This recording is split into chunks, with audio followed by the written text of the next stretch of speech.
말씀 보겠습니다. 마태복음 11장입니다. 마태복음 11장.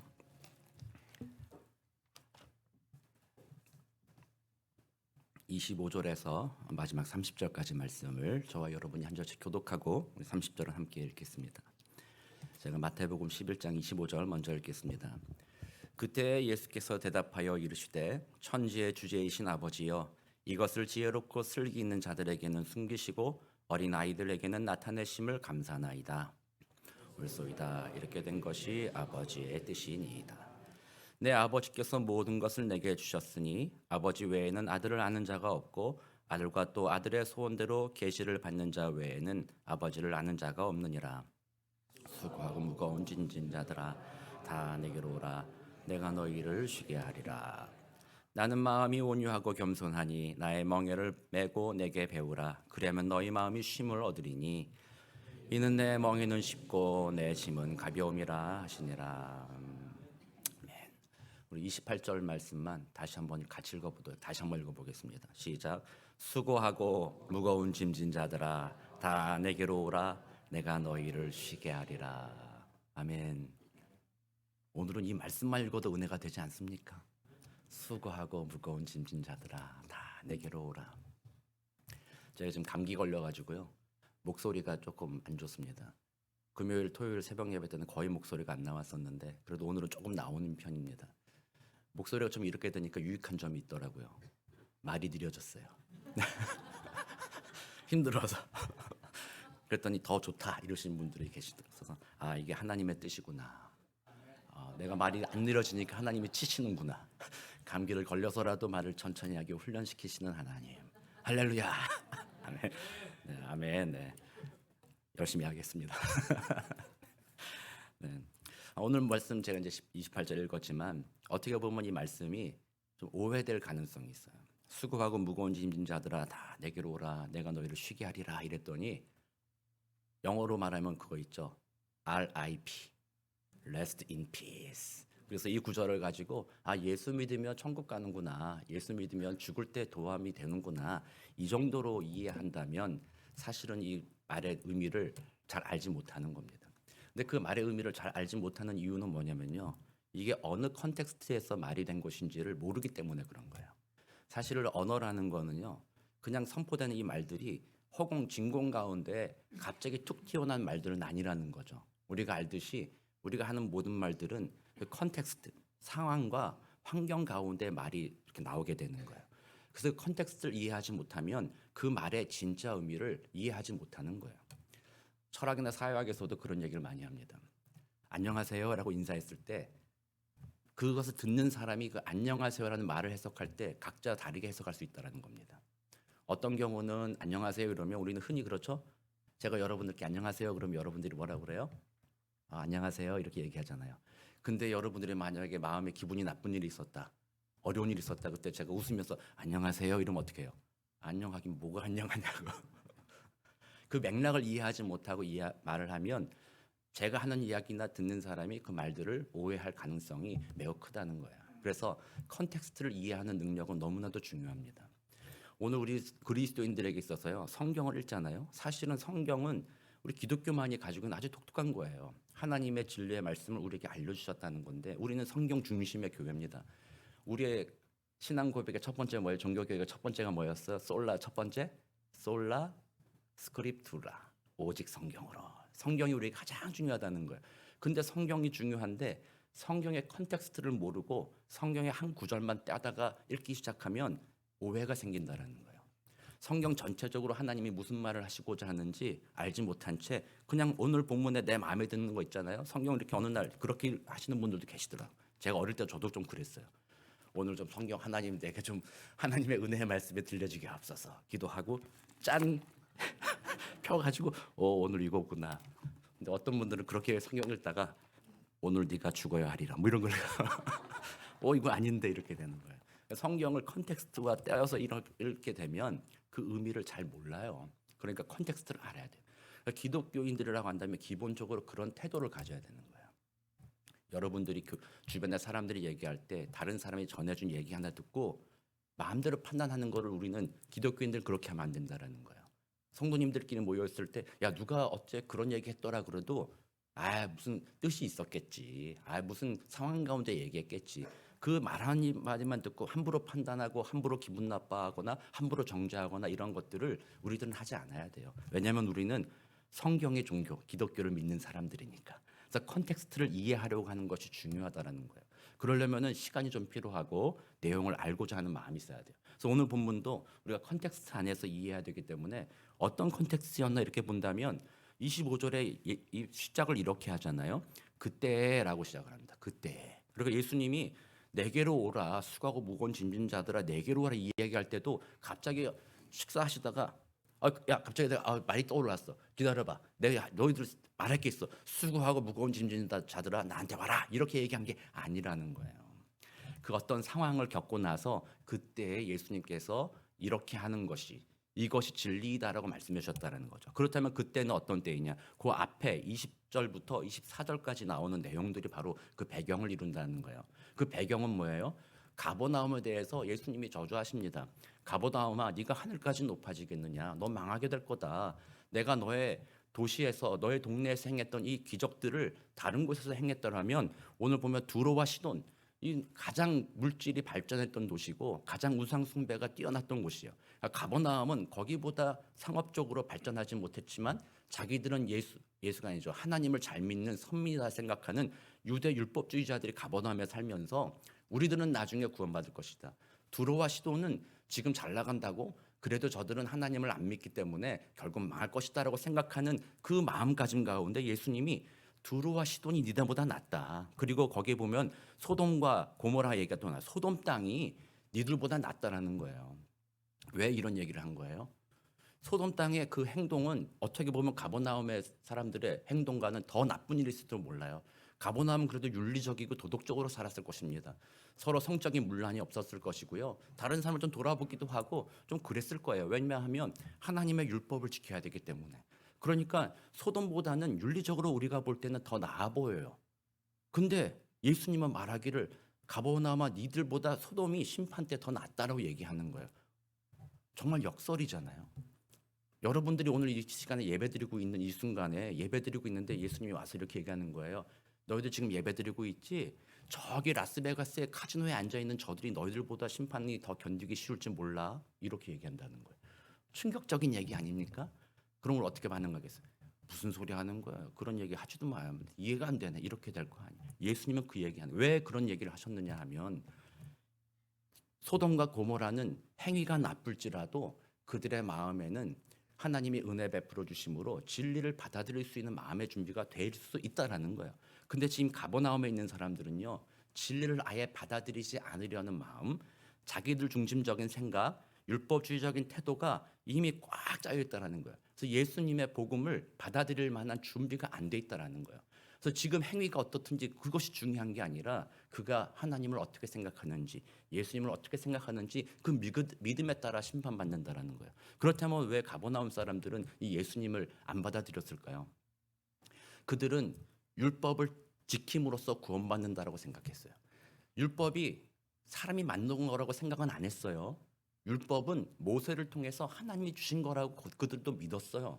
그러니까 우리에겐 율법은 주어졌다. 구원의 길은 주어졌다. 그렇다면 이제 우리들이 우리의 능력으로서 율법을 지켜서 구원에 이르자라고 생각한 거예요. 그러니까 가버나움에 있는 유대인들 그중에 율법 교사들이라든지 바리새인 같은 사람들 같은 경우는요. 내가 율법을 이만큼 지키고 있어. 그러면 나는 구원이 확정되었어.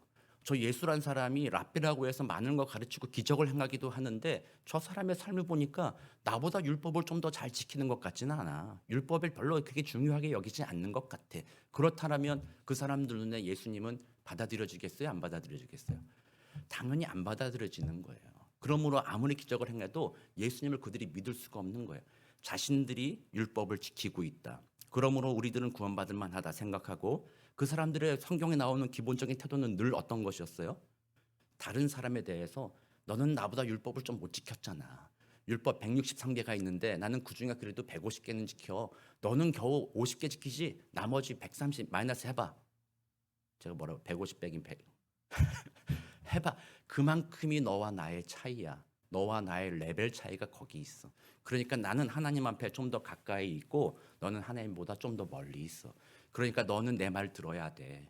내가 너보다 더 나아. 이런 태도를 가지고 있는 것이 바로 이 율법 교사들의 말이에요. 그래서 이 유대교의 신앙생활은 결국에는 뭐냐면 하나님의 은혜가 아니라 자기의 능력에 달려 있는 거예요. 자기를 증명하는 거예요. 내가 좀 더 고행을 행했고 좀 더 율법을 따랐고 열심히 살았고 예배 잘 드렸고 뭐 했고 내가 그렇게 함으로써 내가 구원에 이를 만한 자격을 갖추었다라고 하는 자기를 증명하는 종교가 바로 유대교라는 거예요. 그런데 유대교라고 해서 종교적인 세계관만 그런 게 아닙니다. 사실은 하나님을 떠난 이 세상은 전부 다 그런 세계관 속에 있어요. 하나님을 떠나고 이제 인간만 남아있다고 생각하고 하나님을 두려워하지 않는 사람들이라면요, 우리들 사이에 우열을 가리고 싶어지는 거예요. 인간의 마음은 항상 거기에 있잖아요. 내가 너보다 잘났다라는 것을 항상 보여주고 싶은 거예요. 그래서 스스로 자기를 증명하는 거죠. 내가 이만큼 가치 있는 존재다. 그걸 증명하고자 하고, 그래서 증명함으로써 다른 사람보다 내가 더 낫다. 너는 내 말 들어라. 이런 식으로 계급을 나누고 층을 나누고 그룹을 나눈 그런 태도들을 살아갈 수밖에 없는 거죠. 하나님을 모르기 때문에. 그런 세계관, 그걸 인간 중심적인 세계관이라고 말하는 거예요. 교회 바깥 예수를 모르는 자들 세상은 바로 그런 세계관으로 돌아가는 세상입니다. 그렇기 때문에 세상 속에 여러분 부딪혀 살아가면서 여러분들 스트레스 많이 받잖아요. 왜요? 세상은 자기를 증명하라고 요구하니까요. 직장에 다니시는 분들이라면 이 직장에 네가 계속 있고 싶으면 너가 가치 있다는 것을 증명해라 얘기하잖아요. 네가 만약에 가치 없으면 너는 금방 끝나야 된다 이렇게 얘기하는 것이 세상이잖아요. 얼마나 스트레스 받아요. 명예퇴직이라는 말들이 순화되어서 명예퇴직이지 그게 무슨 명예퇴직입니까? 뭡니까 그거는? 너 필요 없어. 너의 가치 증명에 실패했어. 너 필요 없어. 나가. 이 말이 명예퇴직의 말 아닙니까? 우리는 그걸 보면서 너무나도 힘들어 하잖아요. 어떻게 그렇게 될까? 내가 그렇게 되지 않을까? 엊그저께 어떤 분이 나사 다니시는 분이신데 우리 아내한테 전화가 왔어요. 우리 아내 전도 대상자이기도 한 분인데 교회를 안 다니시는 분이에요. 남편이 나사를 다니신대. 30년 만에 처음으로 나사에서 대규모 뭐라고 그래요? 레이오프를 한대요. 구조조정을 한대요. 지난 한 달간 너무 힘들었다는 거예요. 30년 근속했는데 하루아침에 뭐 미국 회사는 그렇게 한다면서요. 아침에 와가지고 잘 가 그러면은 나 뭐 좀 챙겨야 되는데 됐어 나가 그냥 그러면 나간다면서요. 얼마나 두려운 일이에요. 30년 근속했는데 그것 때문에 힘들었는데 다행히 본인들은 뭔가 포인트가 잘 맞아가지고 안 나가게 됐다고 좋다고 그렇게 얘기하시더라고요. 나머지 사람들은 또 나갔을 거 아니에요. 남아있어도 남아있는 게 즐겁겠어요 또? 남아있으면 또 앞으로 어떤 일이 언제 그 일이 닥칠지도 모르는데 미리미리 준비해서 열심히 살아야 되지 않겠어요? 세상은 약간 좀 그런 분위기예요. 자신을 증명해라. 그러다 보니 세상에서는 계속해서 스트레스 받는 거죠. 상처받는 것입니다. 제가 오늘 아침에 이제 설교 준비하는데 리디북스라는 광고해도 되나 몰라요. 한국의 온라인 서점이에요. 리디북스에서 제가 멤버십이니까 책을 하나 소개해주면서 보내줬는데 불안한 완벽주의자란 책이더라고요. 이게 기독교 서적이 아니에요. 그래서 부제가 뭐냐면 자기 증명과 인정받을 것에 대해서 매여 있는 사람들을 위하여라는 책이에요. 그러니까 그 책은 너무 완벽하게 자기를 추구하려다가 자기가 너무 긴장하고 스트레스 받는 사람들 위하여 썼다라는 거예요. 그러니까 그 사람들도 세속의 사람들도 그 이야기를 하는 거예요. 지금 이 세상은 무한 경쟁의 시대, 과거보다 전례 없는 경쟁의 시대를 살아가고 참 불안기를 살아가기 때문에 세상을 살아가는 거는 그 인간 중심적 가치관 속에서 끊임없이 나를 증명해야 되는 부담감, 그 스트레스, 그 아픔으로 살아간다는 거예요. 유대인들 이 반문에 배경되는 이 유대인들도 그 당시 그랬다라는 거죠. 다른 유대인들 얼마나 핍박했겠어요. 자기들이 얼마나 잘난 척했겠어요. 나는 이만큼 한다라고. 그러니까 사람들이 그 사람들 만날 때마다 마음이 얼마나 스트레스 받았겠어요. 베드로조차도 그랬잖아요. 이방인들하고 같이 밥 먹고 있다가 유대인들 내려온다고 그러니까 혹시 쟤들이 날 혹시 뭐라고 할까 봐 거기 도망갔잖아요. 그런 스트레스를 받고 살아간다라는 거예요. 그러니까 오늘 이 배경이 고고라는 걸 기억해야 돼요. 예수님께서 지금 말씀하시고 싶은 거는 세상 속에서 자기를 증명하고자 하는 그 욕심에 그 모습에 인정받고자 하는 욕구에 시달려서 세상살이가 즐거운 것이 아니라 세상살이가 오히려 스트레스와 힘든 일로 가득 차 있는 사람들에게 이야기해주고 있는 거예요. 세상이 그렇다고 하는데 교회는 다르냐? 우리 토렌 선한 목자교회 잘 생각해 보아야 합니다. 우리 교회는 세상과 과연 달라요? 교회도 여러분들이 함께 모일 때마다 그 사람이 돈이 얼마나 있니? 그 사람이 재능이 뭐가 있니? 그 사람이 얼마나 자기를 증명하니? 이런 것들로 여러분들이 혹시라도 교회에서 상을 판단한다고 그런다면 이 율법주의자들과 인본주의적인 인간중심적인 세계관과 전혀 차이가 없는 모습으로 교회 생활하는 거예요. 그런 곳은요, 복음이 없는 곳입니다. 교회 안에서 그런 것 때문에 다른 사람에 대해서 다른 사람의 연약함과 부족함을 가지고 위로해주거나 그럼에도 불구하고 내가 받아주겠다. 그럼에도 불구하고 내가 섬기겠다. 그래도 당신은 우리의 공동체의 한 일원입니다라는 말을 하지 않고 혹시라도 그런 것들이 자꾸 그 사람을 왕따시키는 것이 된다거나 혹시라도 그런 것들이 뒤에서 우리가 모여가지고 그 사람에 대해서 얘기하고 싶은 그런 재료로 삼는다고 한다면 그런 공동체는 교회 공동체가 아니라는 것이죠. 그거는 좀 심하게 얘기할 수 있어요. 제가 폴 워셔 목사님한테 배운 거예요. 반기독교적이라는 거예요. 여러분들이 예수 믿고 이 땅을 살아가면서도요. 주일날 교회 와서 예배드리고 있었어도 그 세상의 가치관을 주님 앞에 가져오지 않고 여전히 내 스스로 나를 증명하는 세상, 내가 행한 것으로 나의 가치를 증명하는 세상을 그런 가치관으로 살아가서 교회 안에 행동하고 있다면요. 그거는 반기독교적이라는 거예요. 그거는 성도의 삶이 아니라는 겁니다. 우리 토렌선한 목자교회가 한번 돌아보아야 합니다. 우리 교회는 진짜 교회인가? 연약하고 부족한 사람들을 이해해주고 받아줄 수 있는 교회인가 생각해 봐야 돼요. 우리는 부족하고 연약하기 때문에 여전히 그렇게 안 될 수도 있어요. 그래서 오늘 답을 주신 것입니다. 예수님이 얘기한 겁니다. 뭐라고 얘기했어요? 수고하고 무거운 짐진 자들아 다 내게로 오라. 내가 너희를 쉬게 하리라. 뭐 때문에 수고하고 짐을 졌어요, 이 사람들이? 세상 살이에서 나를 증명하기 위해 스트레스 받는 그 수고라는 거예요. 다른 사람이 혹시 나를 어떻게 생각할까? 내가 실수하면 다른 사람이 나를 무시하지 않을까? 이런 것들 때문에 항상 긴장하고 있는 사람들께 예수님이 내게로 와라. 나는 너의 행위대로 판단하지 않는다. 너가 행한 것으로 너를 판단하지 않고 이미 나는 너를 내 아들과 같이 여기며 내 딸과 같이 여긴다. 그러니 내게로 와서는 좀 쉬어라. 이거를 좀 여러분들이 좀 받아들이기가 좀 어려우실 수 있을 것 같아서 이렇게 해석할 수도 있을 것 같아요. 친정 어머니가 얘기하는 딸에게 시댁살이 힘들지. 집에 와서 좀 쉬어라. 이러니까 좀 와닿으세요? 좀 와서 쉬어라. 그런 거예요. 예수님께서 내게로 와라. 너가 행한 모든 것들을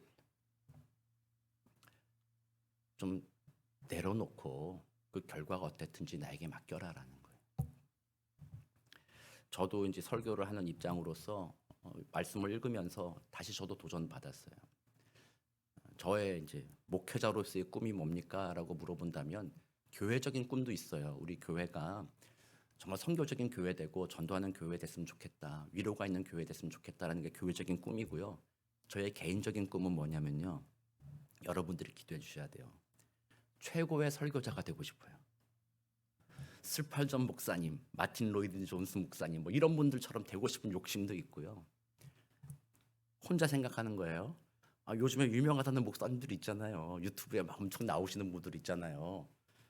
나랑 별로 안 다른데. 나도 좀 그 정도, 나도 갖고 싶은데. 뭐 이런 마음이 좀 있어요. 근데 그게 때로는 스트레스로 다가오는 거예요. 제가 여러분들 설교 준비할 때 그냥 와서 설교하는 것 같아 보여도요. 제가 은근히 스트레스 많이 받고 있어요. 설교하는 것 자체에 대해서.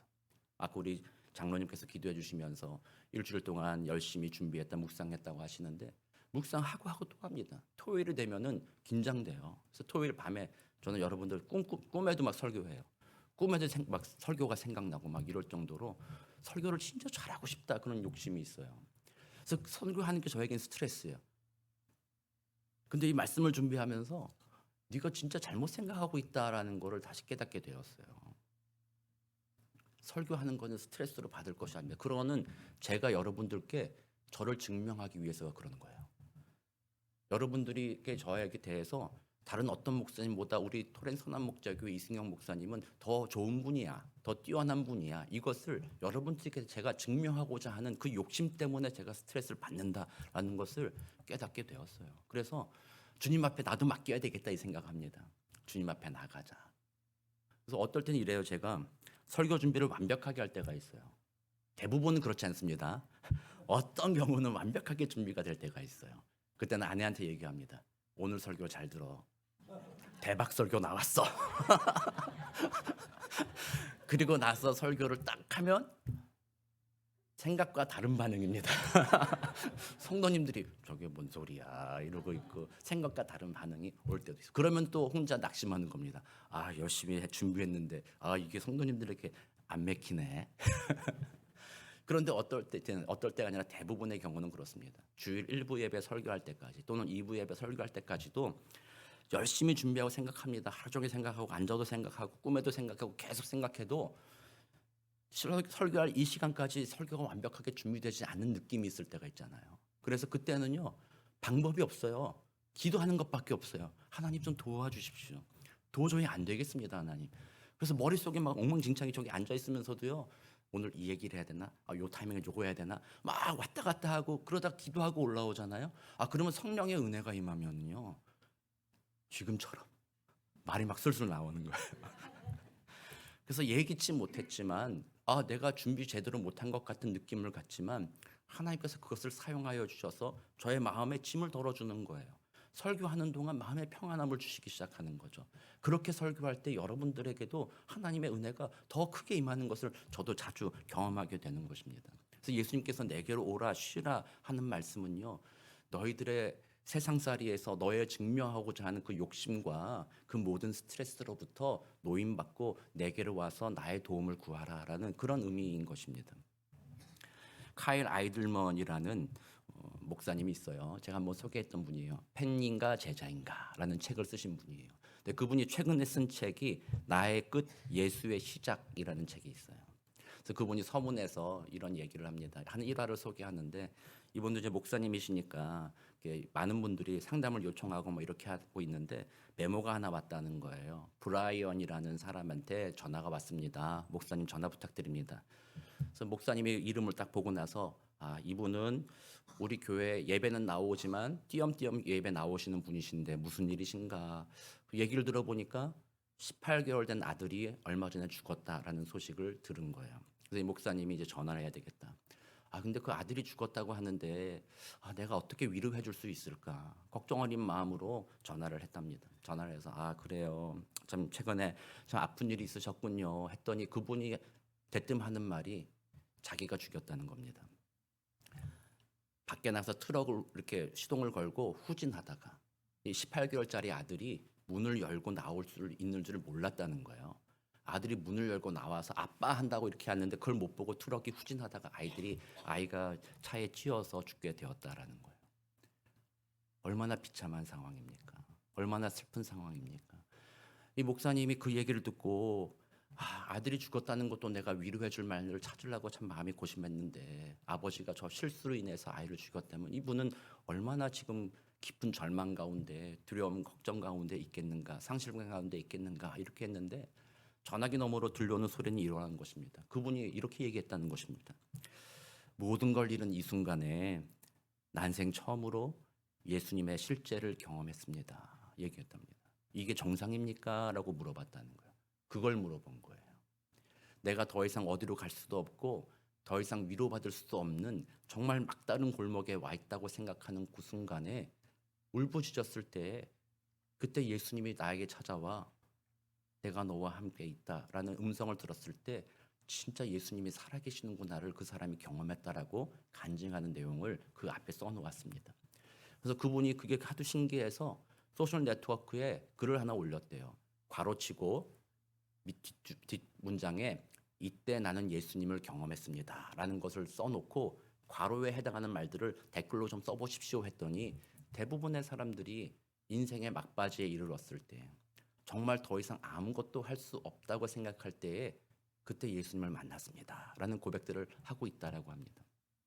근데 그거는 여러분들께 그렇게 인생의 막바지에 이르르십시오라고 말하는 것은 아닙니다. 그것이 시사하는 바는요. 여러분들 자신을 주님 앞에 맡길 때 그때 진짜 예수님이 일하기 시작한다라는 것을 말하는 것입니다. 제가 설교를 준비하면서도 예수님께 맡기지 않고 저의 능력으로 해보려고 그렇게 막 애썼다면 그 설교는 사람의 말이 되고 아무리 좋은 말 준비되어 있었어도 그것이 여러분들에게 영적인 영향력을 끼칠 수 없는 것과 같이 그 모든 것을 주님 앞에 맡기며 하나님 여기까지가 제가 한 일입니다. 그러나 하나님 이제는 주님이 하실 것입니다. 라고 주님께 맡기는 그 순간에 예수님의 실제, 예수님의 임재, 예수님의 도움을 경험할 수 있다라고 말하는 것입니다. 그래서 내게로와 쉼을 얻으라 이 말은요. 그러므로 여러분들이 주님 앞에 나아가 서렌더하라는 것입니다. 손을 드는 것입니다. 하나님, 이제는 나는 여기까지입니다. 하나님 나를 도와주십시오라고 주님 앞에 나아갈 때 하나님이 위로하여 주신다라고 말하는 것입니다. 그래서 저는 이렇게 설교할 때 왔다 갔다 합니다. 냉탕과 응탕. 혼자 생각할 때 스트레스 받다가도 예수님 생각하고 주님께 맡깁니다. 이러면요 마음이 얼마나 평안한지 몰라요. 주님이 하실 것 생각하니까 너무 기대가 되고 소망이 되고 막 그래요. 그래서 이 싸움은요 계속 되는 겁니다. 1회 한 번 끝나는 게 아닙니다. 날마다 되는 것입니다. 날마다 일상의 삶 속에서 내 힘으로 하려고 하고 내가 증명하려고 하고 얼마나 그게 우리 세상살이의 모습입니까? 당장 저 밖에 나가도 공원에 가더라도 다른 사람과 늘 비교하면서 내가 더 잘하고 싶고 저 사람보다 내가 더 낫다고 싶은 것을 자랑하고 싶은 그런 욕심들에 늘 매여서 스트레스 받고 다른 사람 신경 쓰게 되고 늘 싸우잖아요. 그러나 예수님은 말합니다. 그것이 너를 같이 결정하는 것이 아니냐. 너는 이미 내 안에 있으니 너는 이 세상 어떤 사람보다 뛰어나다. 어떤 사람보다 귀하다. 예수님이 우리를 인정해 주신다는 겁니다. 그 예수 안에 있으면요. 우리는 진짜 마음의 쉼을 얻어요. 나의 말과 나의 행동 때문에 내가 어떤 대접을 받을까 걱정할 염려가 없어요. 예수님이 우리를 지켜주시고 우리와 함께 하신다라고 약속해 주셨으니까요. 우리는 날마다 그렇게 사는 겁니다. 예수 안에 쉼을 얻는 것입니다. 예수 안에 위로와 평안을 누리는 삶을 살아가는 것입니다. 세상 사람들과 구별된 자, 예수께 온 자가 그런 자들이라는 거예요. 그러니까 여러분들 이번 한 주간 살아가면서 세상의 가치관으로부터 예수님은 나오라고 얘기합니다. 떠나라. 자기 증명할 필요 없다. 내 안에서 안식을 얻어라. 내 안에서 평강을 누려라. 내가 너와 함께한다. 할렐루야. 그 은혜를 누리게 되길 원하고요. 말씀을 마치면서 예수님께서는 이렇게 말을 끝내지 않았다는 점이에요. 내게 와서 쉼을 얻어라 이렇게 얘기하니까 아까 처음에 제가 오해했던 것처럼 그러면 RIP, Rest in Peace 아무것도 하지 말라는 말이구나 라고 오해할 수도 있으니까 예수님이 그 밑에 덧붙여요. 뭐라고 덧붙였어요? 나의 멍에를 메고 내게 배우라. 뭐 쉬라고 그랬는데 뭔 또 멍에를 메요. 뭐 이 말 이랬다 저랬다 하는 거예요. 왜 그래요? 이렇게 따질 수가 있잖아요. 예수님이 나의 멍에를 메래요. 이 멍에가 쉽다 그러니까 여러분들 이 멍에가 진짜 뭐라고 해야 돼요? 소가 매는 멍에가 아니라 네가 맬 수 있는 좀 작은 멍에를 너한테 지어줄게. 이렇게 해석하면 오해라는 거예요. 소가 매는 그 멍에를 너도 매라는 거예요. 그런데 쉽게 될 거라고 얘기하는 거죠. 그게 하나님의 은혜라는 거예요. 그래서 이 말은 뭐예요? 여러분들의 일상의 삶을 그냥 하라는 거예요.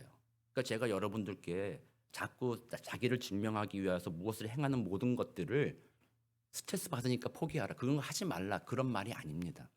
그럼에도 그걸 하라는 겁니다. 제가 설교 때문에 스트레스 받고 힘들다고 해서 여러분들께 저는 이번 주 설교 안 합니다.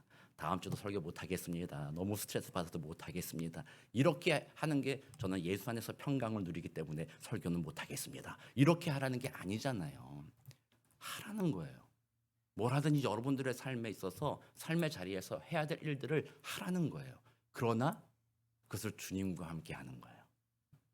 그렇기 때문에 주님과 함께 한다는 거는요. 그 결과에 매이지 않는다라는 거죠. 그러니까 자유하게 하는 거예요. 나는 그냥 이거 즐거워서 하는 거야. 난 날 증명할 필요도 없어. 이미 나는 하나님 앞에서 인정받았는데 뭘 또 증명해? 나는 그냥 이거 열심히 할 뿐이지 뭐. 그냥 그렇게 하는 거예요. 그러나 그 결과가 나쁘든 좋든 하나님 앞에 우리 예수님이 책임지신다고 했으니까 난 주님 믿어. 그러니까 그 멍에가 예수님 멍에를 벗겨주는 것이 아니라 그 일들을 함에도 불구하고 우리 마음에 평안과 기쁨을 주게 하심으로 오히려 그 일들을 더 잘할 수 있도록 도와주시는 분이 우리 예수님이라는 거예요. 그러므로 여러분들이 삶의 자리에서 해야 될 일들을 합니다. 그리고 주님 앞에 기도하는 거죠. 주님, 내 힘은 여기까지입니다. 제가 설교 좀 여기까지 했습니다. 여기까지 하는데 제 힘은 여기까지입니다. 이제부터는 하나님이 우리 예수님이 도와주셔야 됩니다. 주께 맡기면 그 결과는 저의 수준이 아니라 예수님의 수준에서 이루어진다라는 거예요. 거기서 우리는 평안을 누리고 열매를 누린다는 거예요. 멍에를 맨다는 거는요, 그냥 밭 갈라는 그게 목적이 아니잖아요. 멍에를 매는 거는요, 밭을 갈아서 거기에 나올 소출될 열매들을 기대하는 거잖아요. 주님과 함께 멍에를 열심히 매면 결국에는 주님의 은혜로 말미암아 그 짐이 쉬울 뿐만 아니라 열매를 얻을 수 있도록 도와주신다라고 약속하여 주신 분인 거는 그 내용이라는 거예요, 오늘 본문이. 그러니까 여러분들이 내게로 와서 쉬어라 그러니까 세상살이 힘드니까 교회 가서 좀 쉬어야겠다. 교회 가서는 기도나 하고 좀 힘 얻어야 돼. 이렇게 해석하는 것이 아니라 여러분들의 세상의 삶, 직장, 비즈니스 뭘 하든지 그 자리에서 여러분들이 마땅히 해야 될 일들을 하되 주님과 동행함으로 하나님 도와주십시오. 주님께 맡기면서 하는 것입니다. 그런 태도로 살아가는 사람은요, 직장 생활 똑같은 일을 해도요, 다른 사람하고 일단 얼굴이 틀려. 다른 사람은 어떻게 해요? 귀찮게 날 또 시켜. 이거 해야 돼. 하다가 또 막 이렇게 하다 보면 너무 교만해져가지고 다른 사람 막 함부로 무시하고 막 이렇게 돼도 예수 믿는 사람은 동일한 일을 막 하면서도 기쁨 가운데 막 하는 겁니다. 얼굴이 막 웃어요. 잘 안 돼도 잘못했어요 말할 수 있어요. 잘못했어요. 제가 실수했어요. 그 사람들이 놀라는 거예요. 야, 넌 어떻게 잘못한 거를 그렇게 말할 수가 있냐? 그거 인정하면 너 손해 보는 거 알면서도 그러냐? 괜찮아요. 예수님이 함께 하시니까요. 잘 되면 할렐루야, 하나님 하셨어요. 다른 사람에게 더 자기의 좋은 일을 나눠주고 기뻐하고 함께 기뻐할 수 있는 사람 되어가는 것입니다. 이게 그리스도인들의 삶의 방식입니다. 세상에서 구별된 자들의 삶의 방식이라는 거예요. 그래서 여러분들, 주님이 주신 여러분 각자의 삶의 멍에가 있습니다. 학생이면 공부하는 일일 것이고, 직장이면 직장에 맡은 일을 하는 것이며, 비즈니스는 비즈니스 하신 분들이고, 저 같은 경우는 목회자로서 설교하고 목양을 준비하는 일들입니다. 이 모든 것들이 고난스럽고 어렵다고 해도 예수 안에서 그 모든 것을 피하라는 말이 아닙니다. 힘들어도 그걸 하라는 것입니다. 그러나 주와 함께 하십시오. 주님과 함께 한다면 반드시 주님이 마음에 평안 주십니다. 기쁨을 주시고 그 일을 통하여 더 잘되게 만들어 주실 거라고 우리 예수님이 약속해 주셨습니다. 그래서 이를 나와라 해요. 세상에 그 율법주의 저기 자기 증명하는 저기에서 나와라. 내게로 와라. 쉼을 얻어라. 나와 함께 가자. 할렐루야. 말씀을 이제 정리하면서요. 우리 이제 2예배 끝나고 공동의회를 통해서 교회의 일꾼을 뽑는 임직을 하게 됩니다. 시무 안수 집사님과 시무 권사님을 선출하게 됩니다. 교회에서 이 일꾼을 뽑는 것은 너무나도 귀중한 일입니다. 일꾼이 된다는 것은요, 주와 함께 멍에를 매는 일들입니다. 그 마음으로 가야 돼요. 여러분들이 착각하면 안 됩니다. 우리 교회는 안 그래요. 근데 큰 교회들은 착각하는 경우들이 있어요. 장로가 되면요, 자기의 능력을 인정받았다는 느낌을 가져요. 그렇지, 나는 장로 될 만하지. 그런 생각이면은 예수님이 말씀하신 그 태도예요? 아니면 그 이전의 율법주의적인 태도예요? 율법주의적인 태도가 되는 거예요. 우리 교회는 안 그래서 감사해요. 근데 우리 교회 여러분들도 생각해야 돼요. 주와 함께 멍해지겠다 생각해야 돼요. 그거는 직분자 그 자리가 멍해지는 자리입니다.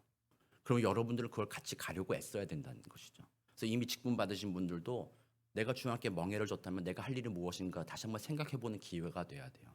내가 장로, 권사, 안수집사 이름만 받아놓고 나는 그냥 교회에서 호칭이 그냥 성도 집사 하면 좀 그렇잖아. 그래도 오래 다녔는데 장로는 해야지. 이런 게 아니라 진짜 내가 그 직분을 받은 이유가 무엇인가 돌아보는 것이죠. 그리고 주와 함께 멍에를 메고 주님께 겸손하게 맡기는 겁니다. 주님, 이 직분에 합당한 섬김이 있을 줄 압니다. 감당하게 하옵소서. 그 마음으로 그 멍에를 함께 쥐고 나가는 것입니다.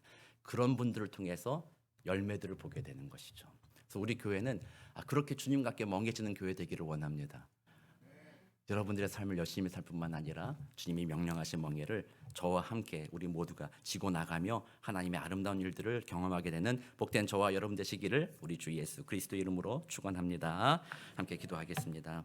사랑과 은혜가 많으신 하나님 감사합니다. 그렇습니다. 우리는 세상에 부딪혀 살아가며 많은 상처를 받기도 하고 스트레스를 받기도 합니다. 그러나 예수님이 말씀하십니다. 수고하고 무거운 짐진 자들아 내게로 오라 내가 너희를 쉬게 하리라. 아버지, 우리 그 말씀 붙잡고 이번 한 주간 살기를 원합니다. 우리의 삶의 자리에 있는 멍에들이 있습니다. 하는 일들이 있고 교회 직분이 있고 여러 가지 멍에들이 있습니다. 내가 그걸 지고 가기를 원합니다. 그러나 그 모든 것 주와 함께 지고 가오니 하나님께서 쉽게 하여 주시고 가볍게 하여 주시며 그 열매를 먹을 수 있도록 주님께서 우리에게 충만한 은혜를 더하여 주옵소서. 감사드리며 살아계신 우리 구주 예수 그리스도의 이름으로 기도드립니다. 아멘.